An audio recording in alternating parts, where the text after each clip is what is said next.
ए की व्याख्या आर नहीं हो सकता है। क्यों नहीं हो सकता दोस्तों? इस टाइप के क्वेश्चन में यहाँ पे लोग क्या होते थे, फंस जाते कथन कारण में। क्यों? क्योंकि आपने देखा कि जो बलबन ने अपने हाथ में जो केंद्रीय सत्ता हासिल की थी, तो वो क्या केवल उत्तर पश्चिम में ठीक मंगोल के अटैक को रोकने के लिए की थी? नहीं दोस्तों, वो उन्होंने क्या किया था, यहाँ पे आपने बहुत सारी चीजें देखी, केवल और ये कारण नहीं था यहाँ पे, ठीक है। उत्तर पश्चिम की सीमाओं में मंगोल के आक्रमण को रोका, ये बात तो सही है, लेकिन दोस्तों ये इसका कारण है, ये बिल्कुल भी सही नहीं है यहाँ पे दोस्तों, ठीक है। तो दोस्तों यहाँ पे क्या है, ए आर दोनों सही है, किंतु ए की समुचित व्याख्या आर नहीं है दोस्तों। ऑप्शन नंबर इसका बी क्या होगा यहाँ पे, करेक्ट होगा दोस्तों। क्यों? क्योंकि दोस्तों आपको खुद ही फील हो रहा है कि दोस्तों, आप इसको एक बार फिर से पढ़ो। बलबन ने अपने शासन को शक्तिशाली बनाया और सारी सत्ता अपने हाथ में केंद्रित कर ली।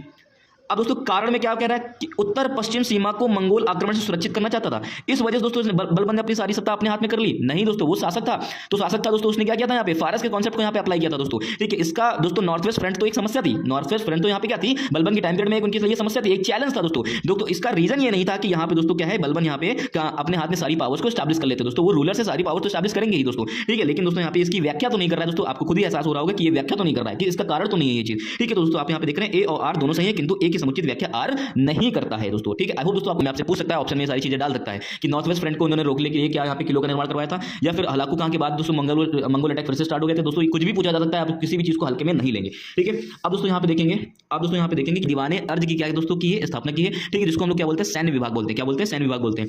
अब दोस्तों यहाँ पे देखेंगे कि बलबन दोस्तों यहाँ पे बलबन का जो राजत्व सिद्धांत था, ठीक है, मतलब जिसके हिसाब से वो क्या कर रहे थे, शासन कर रहे थे, तो दोस्तों वो क्या है यहाँ पे, वो फारस के बेस पे था, किस पे, फारस ईरान के बेस पे था। उन्होंने अपने आप को क्या बोला, नियामत खुदाई बोला है, ठीक है। वंशावली पर अत्यधिक बल दिया है, मतलब कि क्या दोस्तों, वंशावली पर अत्यधिक बल दिया है, मतलब कि राजा का बेटा राजा बनेगा, कोई भी गैर तुर्की शामिल नहीं होगा। नस्लवाद पर दोस्तों क्या था, दोस्तों इनका जो शासन था वो नस्लवाद पर आधारित था, किस पे शासन आधारित था, नस्लवाद को दोस्तों क्या कर रहे थे। फैक्ट काफी बार पूछा जा चुका है कि ईरानी त्योहार नौरोज को दोस्तों कौन इंट्रोड्यूस करता है दोस्तों, ये कौन करते हैं, बलबन करते हैं। कौन करते हैं, बलबन यहाँ पे लेकर के आते हैं, जो कि यहाँ पे क्या है, फारस का एक त्योहार है, ठीक है। अब दोस्तों यहाँ पे देखेंगे कि गंभीर मुद्रा में बैठता था दोस्तों, ना ये हंसता था और ना ही यहाँ पे क्या करता था, किसी को हंसने देता था, ठीक है। इन्होंने क्या किया, न्याय पर अधिक बल दिया है दोस्तों, जस्टिस के ऊपर ये ज्यादा काम करते थे, किसी दोस्तों जस्टिस के ऊपर ये ज्यादा काम करते थे दोस्तों। इनको हंसते हुए कभी किसी ने दरबार में नहीं देखा दोस्तों, ये हमेशा डिसिप्लिन की कंडीशन में रहते थे, ना हंसते थे ना हंसने देते थे, मतलब खुद डिसिप्लिन को फॉलो करते थे और लोगों को भी डिसिप्लिन फॉलो करवाते थे, ठीक है। अपने दरबार में कठोर दरबारी अनुशासन लगाया, मतलब डिसिप्लिन बहुत ज्यादा मेंटेन किया था, जैसे कि इल्तुतमिश के उत्तराधिकारी को ज्यादा डिसिप्लिन बहुत ज्यादा खराब किया गया था, तो उन्होंने डिसिप्लिन को मेंटेन किया। दोस्तों इन्होंने सिजदा और पैबो जैसी व्यवस्था लागू की, मतलब आप कोई जब भी कोई दरबार में एंट्री करेगा दोस्तों, वो सिजदा करेगा वहां पे राजा के सामने, और दोस्तों पैबोस का मतलब क्या है कि कोई पीठ घुमा करके राजा की तरफ नहीं जाएगा, जैसे गया है वैसे ही क्या होगा, ये वापस आएगा। मैंने बताया था कि इल्तुतमिश के द्वारा क्या बनाया गया था, दल चालीसा का निर्माण किया गया था दोस्तों, जिसका प्रशासन में बहुत ज्यादा हस्तक्षेप होता था दोस्तों, क्या होता था, बहुत ज्यादा ये लोग इंटरप्ट करते थे किसी भी लॉ मेकिंग में, किसी भी चीज को लेकर के दोस्तों, ठीक है। अब यहाँ पे देखेंगे कि यहाँ पे होता क्या है कि जो बलबन ने क्या कर दिया, इन्होंने दल चालीसा को ही क्या कर दिया, खत्म कर दिया, ठीक है। Hello everybody, this is me Altamas Mansuri and you are watching educator Altamas 2.0। दोस्तों आशा करता हूं आप सभी बहुत अच्छे होंगे और आपकी तैयारी बहुत ही शानदार तरीके से चल रही है। सो मेरे प्यारे साथियों, जैसे कि आप सभी लोग जानते हैं कि जो प्रीवियस ईयर के क्वेश्चंस होते हैं हमारे पेपर के लिए कितना ज्यादा इंपॉर्टेंट है। तो आपने टॉपर्स के मुंह से हमेशा सुना है कि पीवाईक्यूज करने हैं, ठीक है, लेकिन दोस्तों कोई भी आपको यह नहीं बताता है कि पीवाईक्यूज की अप्रोच क्या होती है, पीवाईक्यूज को करना कैसे होता है। सो मेरे प्यारे साथियों, पीवाईक्यूज को रट लेना ही पीवाईक्यूज सॉल्व करना नहीं होता है, पीवाईक्यूज के ऊपर एक बैकग्राउंड तैयार करना, पीवाईक्यूज की एक अच्छी एनालिसिस करना, पीवाईक्यूज के ऊपर दोस्तों एक अच्छी सी पकड़ बनाना। सो मेरे आप इस वीडियो को आखिरी तक जरूर देखिएगा और दोस्तों आप यही चीज अपनी स्टडी में अप्लाई करेंगे दोस्तों, और दोस्तों आप अपनी पढ़ाई को मजबूत करेंगे, और दोस्तों इस वीडियो के माध्यम से आपको पता चल जाएगा कि दोस्तों एक्चुअल में पढ़ाई करने का जो तरीका होता है वो कैसा होता है। मेरे प्यारे साथियों, आप कितने भी लेक्चर देख लीजिए, आप किसी का भी वीडियोस देख लीजिए, आप कितनी भी यहाँ पे बड़े बड़े क्लासेस ले लीजिए, पेड ग्रुप ले लीजिए, लेकिन दोस्तों जब तक आप ये अप्रोच अप्लाई नहीं करेंगे दोस्तों, आप ये चीजें नहीं करेंगे दोस्तों, आपको कहीं ना कहीं दिक्कत होगी दोस्तों, क्योंकि हमें पता है कि नॉलेज होना एक अलग बात है, नॉलेज को अप्लाई करना एक अलग बात है दोस्तों। मेरे प्यारे साथियों, आप ऐसा बहुत ज्यादा देखते होंगे कि बहुत सारे लोग हैं सालों साल मेहनत करते हैं, घंटों पढ़ाई करते हैं दोस्तों, उनकी मेहनत में कमी नहीं है, उनकी किसी चीज में कमी नहीं, लेकिन दोस्तों यहाँ पे उनकी अप्रोच में कमी है। कहां कमी है? उनकी अप्रोच में कमी है। उनको क्वेश्चन सॉल्व करना एक आर्ट है, so you should aware, you should know about this art. So मेरे प्यारे साथियों, आपने देखा होगा कि आपके पेपर में दोस्तों कथन और कारण से रिलेटेड यहाँ पे क्या होते हैं, क्वेश्चन आते हैं, ठीक है, और दोस्तों आप अक्सर दोस्तों इन कथन और कारण वाले क्वेश्चन में फंस जाते हैं। तो दोस्तों आज यहाँ पे मैं आपको कथन कारण वाले क्वेश्चन भी करके दिखाऊंगा, और दोस्तों यहाँ पे आज जो मैंने दोस्तों यहाँ पे जो मैंने क्वेश्चन उठाया है दोस्तों, ये किससे रिलेटेड है, बलबन से रिलेटेड है दोस्तों। तो इसका मतलब क्या है कि Balban is the part of the Ghulam dynasty, गुलाम वंश के बारे में देखेंगे, यहाँ पे दिल्ली सल्तनत के बारे में दोस्तों यहाँ पे देखेंगे, दोस्तों मुस्लिम पावर कैसे स्टैब्लिश होती है इंडिया में दोस्तों, इसके बारे में यहाँ पे समझा जाएगा। तो यहाँ पे इस वीडियो में बहुत सारी चीजें करने वाले हैं, ठीक है, और दोस्तों अपने इस एक्सक्लूसिव नॉलेज के साथ में कैसे इस क्वेश्चन को सॉल्व किया जा सकता है दोस्तों, और क्या तरीका होता है दोस्तों, आपको यहाँ पे सब कुछ बताया जाएगा। आप मेरे प्यारे साथियों यहाँ पे क्वेश्चन को देखते हैं, ठीक है, नीचे दो वक्तव्य दिए गए हैं, एक को कथन ए और दूसरे को यहाँ पे कारण कहा गया है, ठीक है, मतलब एक कथन है और दूसरा क्या है यहाँ पे कारण है, ठीक है। अब दोस्तों यहाँ पे देखेंगे क्वेश्चन क्या रखा है कि बलबन ने, ठीक है, अपने शासन को शक्तिशाली बनाया, ठीक है, अपने शासन को क्या किया यहाँ पे शक्तिशाली बनाया, ठीक है, और सारी सत्ता क्या जितनी भी पावर थी, ठीक है, अपने हाथ में क्या कर लिया, उन्होंने केंद्रित कर लिया, क्या कर लिया, अपने हाथ में केंद्रित कर लिया, ठीक है, ये क्या हो गया, कथन हो गया। कारण यहाँ पे क्या है, क्या रखा है कि वह उत्तर पश्चिम सीमा, कहाँ पे, जो नॉर्थ वेस्ट फ्रंट है, कहाँ पे, जो नॉर्थ वेस्ट क्या है, जो फ्रंट है, को मंगोल आक्रमण से सुरक्षित करना चाहता था। ठीक, कहने का मतलब यहाँ पे है कि दोस्तों जो बलबन था वो नॉर्थ वेस्ट फ्रंट से जो मंगोल अटैक्स हुआ करते थे, ठीक है, ड्यूरिंग द दिल्ली सल्तनत। सो मेरे प्यारे साथियों, क्या ये उससे प्रोटेक्शन देना चाहता था? ठीक है, तो दोस्तों यहाँ पे कथन ये है, कारण ये है, मतलब बलबन ने अपनी पावर को स्टैब्लिश किया इस वजह से किया क्योंकि कारण ये था कि वो अपने सत्ता को नॉर्थ वेस्ट फ्रंट से क्या करना चाहता था, बचाना चाहता था। ठीक है मेरे प्यारे साथियों, इसका आंसर करने के लिए यहाँ पे हम आपको पहले कुछ चीजें क्लियर कर देते हैं दोस्तों, और तब जाकर के आपको यहाँ पे कुछ चीजें क्लैरिटी आएगी। उसके बाद दोस्तों आप यहाँ पे देखेंगे कि आपसे बहुत इजीली क्वेश्चन बन जा रहा है।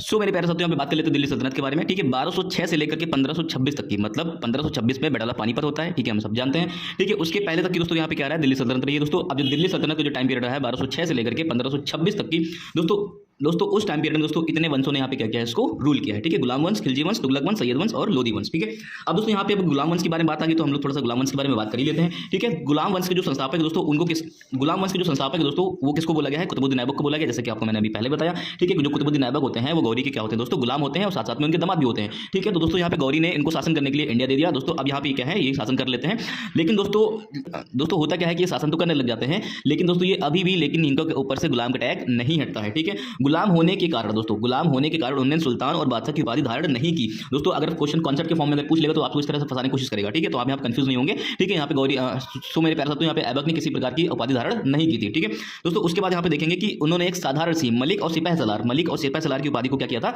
धारण किया था दोस्तों। सुल्तान और बादशाह जैसी कोई भी उपाधि धारण नहीं किया था। ठीक है, उसके बाद आप दोस्तों देखेंगे कि गौरी की यहाँ पे क्या हो जाती है, मृत्यु हो जाती है 1206 में। ठीक है, गौरी की यहाँ पे क्या हो जाती है, गौरी की दोस्तों यहाँ पे क्या हो जाती है 1206 में क्या हो जाती है, मृत्यु हो जाती है। ठीक है, अब दोस्तों मृत्यु होने के बाद अब क्या होता है, जो कुतुबुद्दीन ऐबक है इन्होंने अपने आप को यहाँ पे क्या कर लिया, स्वतंत्र शासक के रूप में क्या कर लिया, यहाँ पे घोषित कर लिया। और दोस्तों इन्होंने कैपिटल दोस्तों लाहौर को बना करके इंडिया में शासन करना स्टार्ट कर दिया दोस्तों। ठीक है, अब दोस्तों यहाँ पे देखेंगे कि 1206 तक की दोस्तों अभी तक की जब दोस्तों आप देखेंगे 1206 दोस्तों आप देखेंगे इन्होंने अपने आप को स्वतंत्र शासक घोषित कर लिया है, लेकिन दोस्तों इन्होंने अभी बादशाह और सुल्तान जैसी कोई भी उपाधि धारण नहीं की दोस्तों। ठीक है, सो मेरे प्यारे साथियों, जैसे कि आपको मैंने भी बताया कि कुतुबुद्दीन ऐबक जो होते हैं गौरी के क्या होते हैं, गुलाम होते हैं दोस्तों। उसके बाद आप देखेंगे कि गौरी का जो भतीजा होता है जिसका नाम था गयासुद्दीन, ठीक है, जिसका नाम था दोस्तों गयासुद्दीन महमूद शाह। ठीक है, इसने क्या कर दिया दोस्तों 1208 में दोस्तों ऐबक को क्या कर दिया दोस्तों, गुलामी की दास्ता से क्या कर दिया, मुक्त कर दिया दोस्तों। क्या कर दिया, यहाँ पे मुक्त कर दिया दोस्तों। ठीक है, और दोस्तों एक फैक्ट आपको यहाँ पे और पता होना चाहिए कि जो गुलाम वंश है उसको हम लोग मामलूक वंश के नाम से भी जानते हैं। किसके नाम से जानते हैं, मामलूक वंश के नाम से भी जानते हैं दोस्तों। ठीक है, इनके संस्थापक को मैंने बता दिया कुतुबुद्दीन ऐबक है दोस्तों। इनका टेन्योर कितना रहता है, 1206 से लेकर के 1210 तक की रहता है। जी हाँ, कुतुबुद्दीन ऐबक का जो शासन काल रहा है केवल 4 साल के लिए रहा दोस्तों। ठीक है, अब यहाँ पे थोड़ा सा इनके बारे में और जानेंगे। ठीक है, अब इनके व्यक्तित्व कैसा था दोस्तों, इनका पर्सनालिटी कैसा था दोस्तों, इनके बारे में यहाँ पे देखते हैं दोस्तों। ये लाखों का दान दिया करते थे, गरीबों की बहुत ज्यादा मदद करते थे दोस्तों। इस वजह से इनको यहाँ पे लाख बख्श या फिर लाखता की क्या मिली है, उपाधि मिली हुई है। ठीक है दोस्तों, ये हाथी भी क्या कर दिया करते थे, दान किया करते थे, इस वजह से इनको यहाँ पे पीर बख्श की उपाधि मिली हुई है दोस्तों।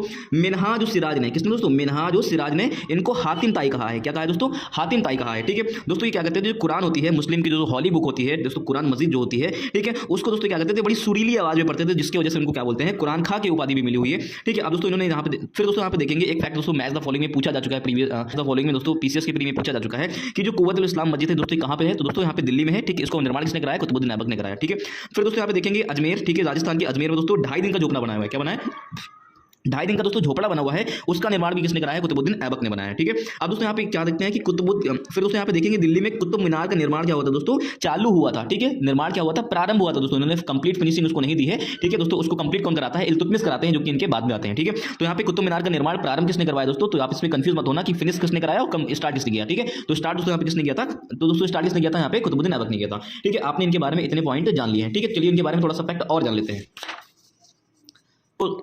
सो मेरे प्यारे साथियों, यहाँ पे देखेंगे कि ऐबक को लोगों ने बहुत सारी उपाधि दे रखी थी। ठीक, लाख बख्श अभी मैंने जाना ही है, हातिम ताई दोस्तों, मिनहाज सिराज ने इनको कही है दोस्तों, कुरान खा के दोस्तों यहाँ पे इनको उपाधि मिली हुई है। ठीक है, अब दोस्तों यहाँ पे देखेंगे कि क्वेश्चन यहाँ पे पूछ सकता है कि दरबारी विद्वान कौन थे दोस्तों। ठीक है, कुछ क्योंकि दोस्तों अब मेडिवल हिस्ट्री में दोस्तों क्वेश्चन क्या कर रहा है, थोड़ा सा अंदर में जाकर के पूछ रहा है, डीप में जाकर के घुसने की कोशिश कर रहा है। ठीक है, राजा उनके दरबार में कौन थे, कौन किसके समकालीन था, इस टाइप के क्वेश्चन पूछने की कोशिश कर रहा है। ठीक है दोस्तों, इनके जो दरबारी विद्वान थे वो हसन निजामी थे। ठीक है, और यहाँ पे फक ए मुदब्बिर, कौन दोस्तों, फक ए मुदब्बिर। ठीक है, आप इसको याद रखेंगे कि दरबारी विद्वान कौन थे दोस्तों, यहाँ पे कुतुबुद्दीन ऐबक के हसन निजामी और फक ए मुदब्बिर दोस्तों। ठीक है, अब फिर मेरे प्यारे साथियों यहाँ पे देखेंगे कि 1210 में क्या होता है, देखेंगे पोलो। फिर दोस्तों यहाँ पे देखेंगे कि 1210 में चौगान खेलते समय, ठीक है, पोलो गेम खेलते समय दोस्तों, जो घोड़े पे बैठ के खेला जाता है। ठीक है दोस्तों, इसकी शुरुआत इसका जनक दोस्तों इन्हीं को बोला गया है यहाँ पे इंडिया में दोस्तों। चौगान खेलते हुए दोस्तों क्या हो गया था, ये घोड़े पर से गिर गए थे दोस्तों, जिसके चलते इनकी क्या हो गई थी, मृत्यु हो गई थी दोस्तों। ठीक है, अब दोस्तों उसके बाद क्या होता है, इनकी मृत्यु के बाद, ठीक है, इनका बेटा, ठीक है, इनकी मृत्यु के बाद इनका बेटा जिसका नाम था आराम शाह दोस्तों क्या हो जाते हैं, ठीक है, शासक बन जाते हैं। लेकिन दोस्तों ये योग्य ना हो पाने की वजह से दोस्तों इल्तुतमिश ने, दोस्तों कौन, इल्तुतमिश, दोस्तों इल्तुतमिश किसका गुलाम होता है दोस्तों, कुतुबुद्दीन ऐबक का होता है। किसका होता है, कुतुबुद्दीन ऐबक का होता है दोस्तों। ये कुतुबुद्दीन ऐबक की दोस्तों ये भी क्या करता है, कुतुबुद्दीन ऐबक की बेटी से प्रेम कर लेता है दोस्तों, और कुतुबुद्दीन ऐबक ने अपनी बेटी का विवाह इल्तुतमिश के साथ करवा दिया था दोस्तों। फिर दोस्तों यहाँ पे देखेंगे इल्तुतमिश ने दोस्तों कब तक शासन किया, 1211 से लेकर के 1236 तक यहाँ पे शासन किया। अब दोस्तों अगर हमें बात कर ले कि दिल्ली सल्तनत का जो वास्तविक संस्थापक है दोस्तों वो कौन है, यहाँ पे इल्तुतमिश है दोस्तों, क्योंकि अब इसने क्या क्या अब दोस्तों इन्होंने क्या किया था, दिल्ली को दोस्तों यहाँ पे कैपिटल बना करके शासन करना स्टार्ट किया था, जबकि कुतुबुद्दीन ऐबक लाहौर को ही कैपिटल बना करके यहाँ पे क्या कर रहे थे, शासन को चला रहे थे। ठीक है दोस्तों, अब इनके टाइम पीरियड में बहुत ही अच्छा रहा दोस्तों, इन्होंने दल चालीसा का भी निर्माण किया दोस्तों, इनके टाइम पीरियड में काफी व्यवस्थाएं ठीक रही और दोस्तों यहाँ पे दिल्ली सल्तनत बहुत मजबूती से चलता रहा।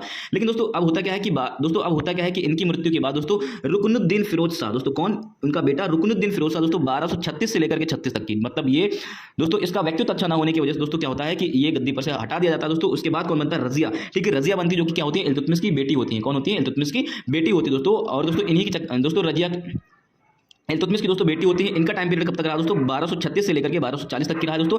दिल्ली सल्तनत की दोस्तों पहली मुस्लिम शासिका रहती हैं, और यहाँ पे दोस्तों महिला होने की वजह से अब ये शासन कर रही थी दोस्तों। यहाँ पे इनके जो फादर के द्वारा यहाँ पे दल चालीसा बनाया गया था। क्या बनाया गया था, दल चालीसा बनाया गया था, जिसको हम लोग तुर्क ए चिलगानी बोलते हैं। ठीक है दोस्तों, इन लोगों ने यहाँ पे क्या किया, बहुत ज्यादा हस्तक्षेप किया दोस्तों, और इनके कैरेक्टर को यहाँ खराब करने की कोशिश की दोस्तों, और दोस्तों इनको यहाँ पे क्या कर दिया, एक षड्यंत्र के माध्यम से इनको मरवा दिया। ठीक है, अब दोस्तों उसके बाद देखेंगे कि यहाँ पे बहराम शाह, उसके बाद आते हैं, उसके बाद देखेंगे अलाउद्दीन मसूद शाह आते हैं दोस्तों। ठीक है, फिर दोस्तों अंतिम कौन रहता है यहाँ पे, नसीरुद्दीन मसूद शाह दोस्तों। कौन रहता है, नसीरुद्दीन मसूद शाह, जिनका टाइम पीरियड रहता है 1246 से लेकर के 1266 तक की। ठीक है, अब यहाँ पे इस चीज को ध्यान देंगे दोस्तों। होता क्या है कि जब इल्तुतमिश के टाइम पीरियड तक की तो व्यवस्थाएं ठीक रहती हैं, देखेंगे कि इल्तुतमिश के टाइम पीरियड तक की तो व्यवस्थाएं ठीक रहती हैं, लेकिन इसके बाद में दोस्तों ये आते हैं ये ठीक है, इनके टाइम पीरियड में दोस्तों क्या हो गई, जो दिल्ली सल्तनत था दोस्तों, इनकी व्यवस्था एकदम सामंतों की जैसे हो गई। यहाँ पे मतलब राजा और जनता के बीच में कोई फर्क नहीं रह गया दोस्तों, राजा एकदम जनता के ऑन कॉमन के जैसा हो गया दोस्तों। कोई भी यहाँ पे एरिस्टोक्रेसी नहीं दिख रही दोस्तों, यहाँ पे कोई भी एरिस्टोक्रेसी देखने को नहीं मिल रही, कोई भी अप डाउन देखने को नहीं मिल रहा है दोस्तों यहाँ पे। फिर मेरे प्यारे दोस्तों यहाँ पे एक चीज नोटिस करेंगे, ठीक है दोस्तों, आप इनका क्रम याद कर लेंगे, आप इनको हल्के में ना ले दोस्तों, क्योंकि अब यहाँ पे क्वेश्चन घुस की पूछ रहा है। इनको क्रोनोलॉजिकल ऑर्डर में दोस्तों इनकी क्रोनोलॉजी पूछ सकता है दोस्तों, इनके कलानुक्रम में सजाने के लिए बोल सकता है दोस्तों। आप यहाँ पे याद रखेंगे कि इल्तुतमिश के बाद कौन, रुकनुद्दीन फिरोज शाह दोस्तों, इसके बाद रजिया के बाद बहराम शाह, फिर उसके बाद दोस्तों अलाउद्दीन मसूद शाह, फिर उसके बाद नसीरुद्दीन मसूद शाह का जो टाइम पीरियड रहता है 1246 लेकर के 1266 का रहता है दोस्तों। इन्हीं के टाइम पीरियड में आप यहाँ पे देखेंगे बलबन जैसा वर्ड आएगा। ठीक है, बलबन को उन्होंने क्या बनाया, अपना वजीर बनाया। क्या बनाया दोस्तों, अपना वजीर दोस्तों यहाँ पे क्या होता है, प्रधान होता था। कौन होता था, प्रधान होता था दोस्तों। ठीक, 1246 में इन्होंने क्या बनाया, इसको अपना वजीर बनाया। 1249 में दोस्तों इनको क्या बना दिया गया, नाइब ए मुमालिकात बना दिया गया। क्या बना दिया गया, नाइब ए मुमालिकात इनको बना दिया गया दोस्तों। और उनको यहाँ पे उलगारिया की उपाधि दी। क्या दी, यहाँ पे उलगारिया की उपाधि मिल गई दोस्तों। किसको, बलबन को उलगारिया की उपाधि मिली दोस्तों, और इनको क्या बना दिया गया, नाइब ए मुमालिकात बना दिया गया दोस्तों। आपको यहाँ पे ये चीज याद रखनी है। ठीक है, फिर दोस्तों इसके बाद हम देखते हैं कि यहाँ पे क्या होता है, नसीरुद्दीन मसूद शाह दोस्तों। फिर उसके बाद देखते हैं नसीरुद्दीन मसूद शाह के बाद यहाँ पे बलबन क्या हो जाते हैं दोस्तों, यहाँ पे राजा के रूप में आते हैं, शासक के रूप में आते हैं दोस्तों। अब यहाँ पे दोस्तों यहाँ पे बलबन के ऊपर थोड़ा सा प्रकाश डालते हैं दोस्तों। आपने यहाँ पे देखा होगा, अगर मैं बलबन को डायरेक्ट बताने की कोशिश करता तो शायद आपको थोड़ा सा कम समझ में आता है दोस्तों। यहाँ पे मैंने इनको क्रोनोलॉजी के ऑर्डर में आपको समझाने की कोशिश की, तो आपको यहाँ पे चीजें भी रिलेक्ट होगी, और इसके बीच में दोस्तों जितने भी फैक्ट आए दोस्तों आपको यहाँ पे पता करने की कोशिश की दोस्तों। अब यहाँ पे देखेंगे जैसे इल्तुतमिश है, रुकनुद्दीन फिरोज शाह, रजिया दोस्तों, इनके ऊपर मैं सेपरेट वीडियो बनाऊंगा ताकि आपकी और डिटेलिंग हो सके दोस्तों। इसके अंदर से अगर कहीं से भी क्वेश्चन पूछने की कोशिश करेगा तो दोस्तों आपका ये भी क्वेश्चन रुकना नहीं चाहिए। फिर दोस्तों यहाँ पे देखेंगे बलबन। ठीक है, फिर दोस्तों यहाँ पे देखेंगे बलबन। मैंने आपको जैसे भी बताया कि इल्तुतमिश के उत्तराधिकारी का मतलब क्या है, इल्तुतमिश के बाद आने वाले जितने भी यहाँ पे शासक रहे हैं दोस्तों, इनकी जो सत्ता थी दोस्तों क्या हो गई थी, बहुत ज्यादा कमजोर हो गई थी। क्यों दोस्तों, lack of the leadership quality दोस्तों, इनके अंदर यहाँ पे नेतृत्वकर्ता वाली कोई भी खूबी नहीं दिखी थी दोस्तों। ठीक है, उसके बाद दोस्तों होता क्या है कि जब फिर दोस्तों मैंने बताया था कि इल्तुतमिश के द्वारा क्या बनाया गया था, दल चालीसा का निर्माण किया गया था दोस्तों, जिसका प्रशासन में बहुत ज्यादा हस्तक्षेप होता था दोस्तों। क्या होता था, बहुत ज्यादा ये लोग इंटरप्ट करते थे किसी भी लॉ मेकिंग में, किसी भी चीज को लेकर के दोस्तों। ठीक है, अब यहाँ पे देखेंगे कि यहाँ पे होता क्या है कि जो बलबन ने क्या कर दिया, इन्होंने दल चालीसा को ही क्या कर दिया, खत्म कर दिया। ठीक है, अब दोस्तों इल्तुतमिश के उत्तराधिकारियों के माध्यम से जितनी भी फजीलत हुई थी, जितनी भी दोस्तों स्थिति खराब हुई थी दिल्ली सल्तनत की दोस्तों, बलबन ने इसको क्या कर दिया, फिर से उसका सुदृढ़ीकरण कर दिया, फिर से दोस्तों इसको मजबूत कर दिया दोस्तों। बलबन ने क्या किया दोस्तों, पूर्ण निरंकुश राजतंत्र स्थापित कर दिया दोस्तों। क्या कर दिया यहाँ पे, पूर्ण निरंकुश राजतंत्र दोस्तों, राजतंत्र स्थापित कर दोस्तों, इन्होंने पूर्ण निरंकुश राजतंत्र स्थापित कर दिया दोस्तों। इसमें क्या होता है आपको बताते हैं। ठीक है दोस्तों, इन्होंने तुर्क ए चिलगानी को क्या कर दिया, समाप्त कर दिया, क्योंकि इन्होंने देखा कि जो सबसे ज्यादा प्रशासन में कोई इंटरप्ट करता है तो वो कौन करता है, तुर्क ए चिलगानी करता है दोस्तों। इन्होंने क्या कर दिया, तुर्क ए चिलगानी, जिसको दल चालीसा के नाम से भी जाना जाता है, इनको यहाँ पे क्या कर दिया, समाप्त कर दिया। क्या कर दिया, यहाँ पे समाप्त कर दिया। ठीक है, बलबन ने राजत्व की विस्तृत व्याख्या की। क्या कि यहाँ पे राजत्व वर्ड आपको दिख रहा है। ठीक है, राजत्व क्या है, इसको मैं आपको यहाँ डिटेलिंग समझाता हूँ। राजत्व दोस्तों यहाँ पे क्या है कि जो शासन करने की व्यवस्था है दोस्तों, इन्होंने क्या कर दिया, उसको दोस्तों शासन करने की जो व्यवस्था है इसको दोस्तों एरिस्टोक्रेसी यहाँ पे बिल्ड कर दी दोस्तों, कुलीनता यहाँ पे लेकर के आ गए। कुलीनता मतलब क्या है, वीआईपी कल्चर कह सकते हैं इसको, या फिर दोस्तों यहाँ पे आपको कह सकते हो कि खून का सिस्टम। खून का मतलब राजा का बेटा ही यहाँ पे क्या बनेगा, राजा बनेगा। कोई भी अन्य समुदाय या फिर दोस्तों कोई भी अन्य समुदाय का दोस्तों कोई भी व्यक्ति यहाँ पे राजा नहीं बन सकता है। दोस्तों अब यहाँ पे देखेंगे राजत्व का फारसी स्वरूप लेकर के आए। क्या दोस्तों लेकर के आए, राजत्व का फारसी स्वरूप लेकर के आए। दोस्तों ये सब क्वेश्चन पूछे जा सकते हैं, ठीक है। आप इनको हल्के में नहीं लेंगे दोस्तों, ऑप्शन में डाल देगा तो आप यहाँ पे फिर ढूंढते रह जाएंगे, ठीक है। इस वजह से इनको आप अच्छे से ध्यान देंगे, ठीक है। अब दोस्तों यहाँ पे क्या, सुल्तान का पद देवी देवता, ठीक है। उन्होंने क्या बताया, जो सुल्तान का पद है ये एक देवी शक्ति है, गॉड गिफ्टेड है दोस्तों। क्या है दोस्तों, ये गॉड गिफ्टेड है, ठीक है। दोस्तों इनका मानना था कि इनके प्रशासन में जो भी दोस्तों इनके प्रशासन में जो भी काम होगा, जो भी गलती होगी दोस्तों, ये जनता के प्रति जिम्मेदार नहीं होंगे, जनता के प्रति रिस्पॉन्सिबल नहीं होंगे, जनता के प्रति ये उत्तरदायी नहीं होंगे, मतलब जनता को आंसर नहीं करेंगे, ठीक है। He will answer to god, ठीक है, रिस्पॉन्सिबल टुवर्ड्स द गॉड, ठीक है। यहाँ पे क्या बताना है, ये अपना उत्तर किसको देंगे, भगवान को देंगे, ईश्वर को देंगे, अल्लाह को देंगे, जैसे बोल रहे हैं, ठीक है। दोस्तों यहाँ पे क्या उन्होंने नियामत खुदाई,